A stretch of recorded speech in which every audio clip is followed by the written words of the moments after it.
Salut à toi mes Wanderers. Est-ce que ça te dirait de visiter Tokyo? Bah c'est parti, on va passer 2 jours dans la capitale, on va aller voir les quartiers les plus connus. Let's go! Alors je vais commencer par Minato qui est au sud-ouest de Tokyo. Et qu'est-ce qu'il y a d'aussi important à Minato qui est super connu? La Tokyo Tower. Ouais, on a la même à Paris quoi. Avant d'aller au pied de la tour, je suis dans le parc de Shiba où il y a ce merveilleux temple que vous pouvez voir juste derrière moi. Et il y a un truc assez sympa qui est juste dans ce parc. On va aller voir ça tout de suite. Alors eux, ces petits bonhommes, c'est les gardiens de la croissance. C'est ceux qui vont permettre aux enfants de grandir en bonne santé. D'où leurs petits chapeaux rouges qui font qu'ils gardent la tête au chaud. Et les enfants et les petits-enfants grandissent en bonne santé. Alors ce temple, c'est le temple de Zohoji. Il paraît assez impressionnant comme ça, mais en fait il n'est pas tellement. Des gros temples comme ça, il y en a énormément au Japon, et principalement à Nara. Ça n'a rien à voir avec celui de Nara qui abrite le plus gros Daibutsu du Japon. Daibutsu, c'est une statue de Bouddha. Mais ça, on verra ça plus tard dans le voyage. Sans déconner, c'est vraiment du foutage de gueule. Et oh les Français, on va mettre la même que la Tour Eiffel, on va la peindre en orange et on va la mettre 30 mètres plus haut, juste pour vous dire que la nôtre elle est mieux. Elle fait exactement 332 mètres. Même si nous Français, on peut crier au plagiat, ça reste un gros symbole de Tokyo. Et puis il faut quand même avouer qu'elle est quand même assez cool. Même plan dégueulasse, même bonhomme, mais différentes tours. J'en ai déjà fait allusion dans mon dernier vlog. C'est la Skytree, c'est la 2e tour la plus haute du monde. Elle est assez récente, elle est 2010, elle fait 636 mètres de haut. Mais quand vous êtes là au top floor, ça vous emmène simplement à 460 mètres de haut. Je suis allé de nuit la dernière fois que je suis venu à Tokyo. La vue est juste incroyable. Juste petite photo, ça c'est la Tokyo Tower qu'on a vue juste avant.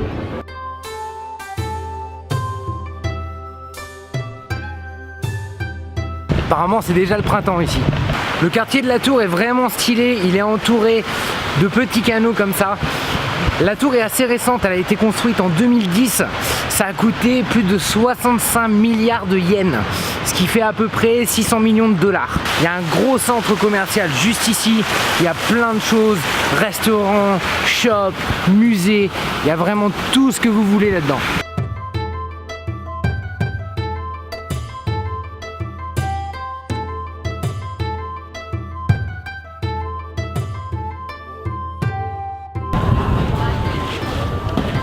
Destruction de patinoire en direct.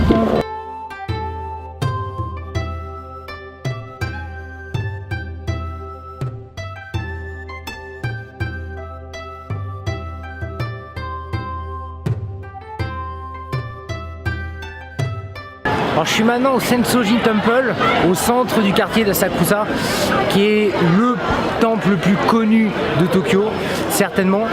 Vous avez peut-être pu voir cet endroit dans l'une de mes précédentes vidéos sur Lolo on the Road.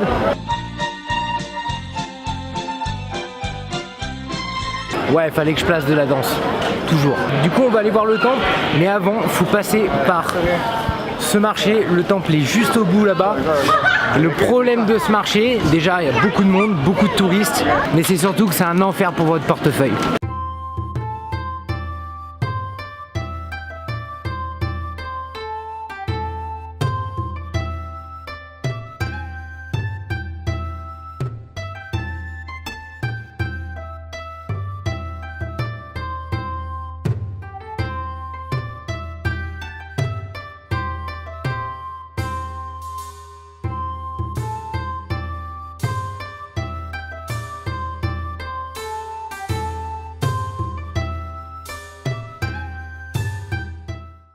Bon bah j'ai réussi à traverser le marché sans craquer tout mon argent. Là je suis en train de passer la 2e porte et je suis enfin arrivé au Sensoji Temple.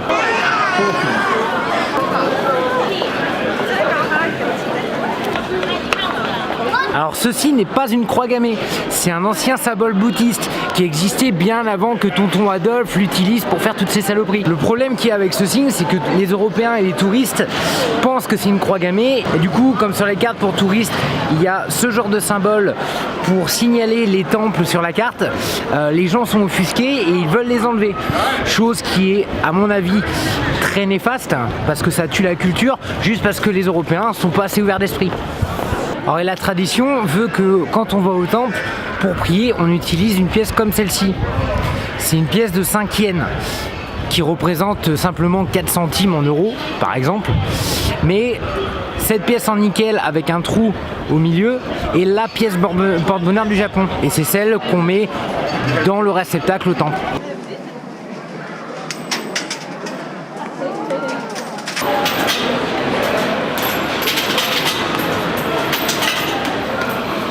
Bon, on va quitter le quartier à touristes et on va essayer d'aller chercher un peu de verdure.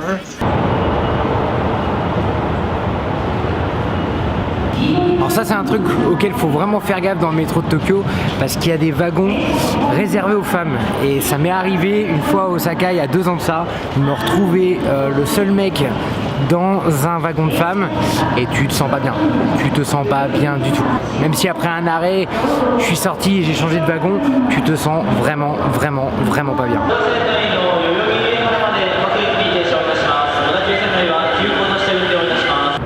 Et voilà, du coup, je suis à Chiyoda, en plein milieu de Tokyo. L'espace vert le plus grand de Tokyo, il est juste derrière moi, juste ici. Malheureusement, il n'est pas vraiment réservé au public, c'est payant et il y a certaines heures et certains jours pour y pénétrer, pour la simple et bonne raison que derrière ces remparts se cache le palais impérial. Oui, parce que le Japon a toujours un empereur qui, comme la famille royale au Royaume-Uni, bien sûr délègue énormément au Premier ministre, mais l'empereur est toujours là. Après, je sais pas ce qu'il empirise, parce que c'est pas très grand le Japon quand même. Et me voilà maintenant à Shibuya. Alors c'est très bruyant. C'est un peu le Times Square japonais. C'est l'endroit le plus connu de Tokyo dans le monde, pour 2 raisons.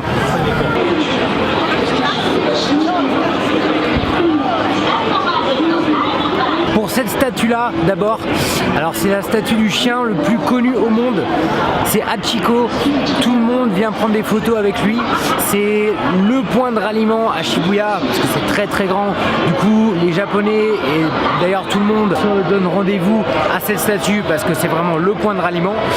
Et du coup, en fait, c'est un chien qui a attendu pendant des années son propriétaire décédé devant la gare. Il y a le film hollywoodien qui est pas mal fait, qui explique son histoire, et vous allez chialer, c'est sûr. Mais surtout à cause de lui, le plus gros passage piéton du monde.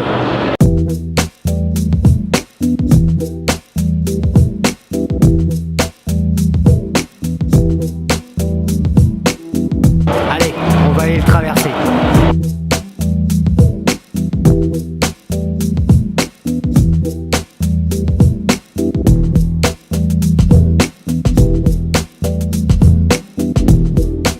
Alors ce qu'il faut savoir sur Shibuya, c'est que c'est l'un des plus gros quartiers d'affaires, surtout la journée, mais c'est aussi le quartier où sortir à Tokyo, le quartier de la fête. C'est là où il y a les plus gros nightclubs de Tokyo, mais aussi du Japon. Il y a des milliers de bars, il y a plein de choses à faire. Il y a des centres commerciaux partout autour de moi, des magasins de luxe.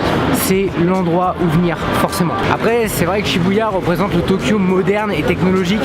Pas forcément celui que j'apprécie plus au Japon, mais ça vaut le détour, ça vaut le coup de voir ça au moins une fois dans ta vie. Bon, on va finir ce petit tour de Tokyo par aller visiter le quartier le plus atypique de Tokyo et du Japon.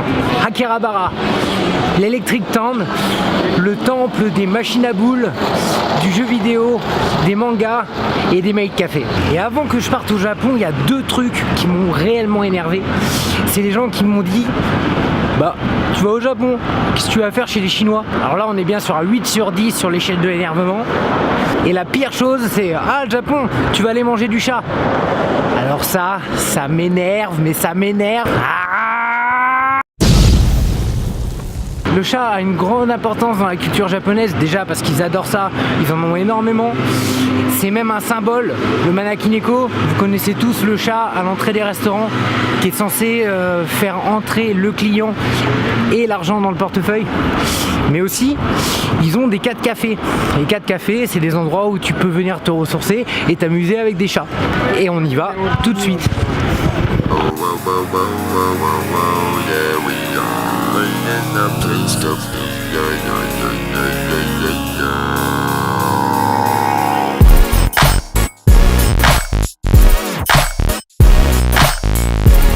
Comme quoi au Japon les chats sont pas si mal lotis, on les mange pas, on les câline principalement. Il y a pas mal de ce type de café à Tokyo.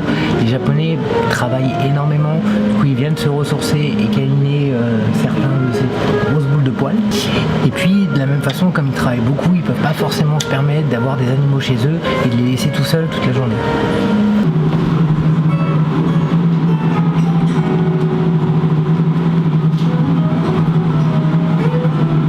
Moi je suis court sur pattes, mais je m'en fous, je passe. Quoi, je suis dans la table de salon, et alors? Et des cafés comme ça, il en existe aussi avec des hérissons, des pugs. Tu sais, le chien tellement moche qu'il en devient mignon. Et des chouettes. Mais alors celui-là, je voulais vraiment pas y aller parce que je cautionne pas vraiment le fait qu'ils gardent dans un café des animaux sauvages qui sont censés voler et être dans la nature. Maintenant, on va aller dans 2 endroits qui vont me faire revenir en enfance. Alors là, je suis dans un des magasins où il n'y a que des machines à boules. Ça me rappelle tellement mon enfance quand t'allais à la boulangerie et que t'emmerdais ta mère pour avoir 1 € pour pouvoir tirer une de ces boules là. Ici à Akihabara, il y en a énormément. Il y a vraiment que ça, il n'y a rien d'autre. C'est juste des magasins de machines à boules. Et il y en a vraiment pour tous les prix. 200, 300,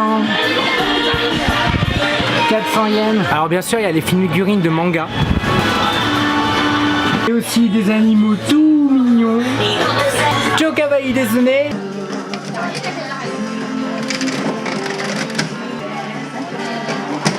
Et un japonais avec une jupe trop courte, nouvelle mascotte, 6 étages de jeux vidéo et du UFO Catcher. Alors si chez nous les bandes d'arcade c'est mort et enterré, ici ça reste une grosse institution.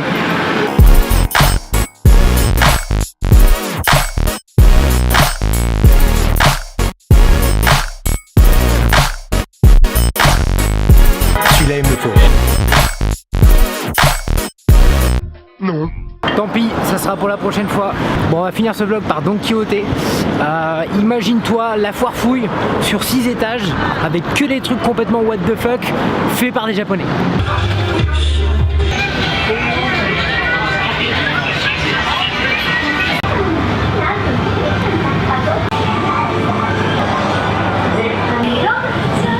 Bon, et bah c'est avec ce truc stupide que je vais finir la vidéo.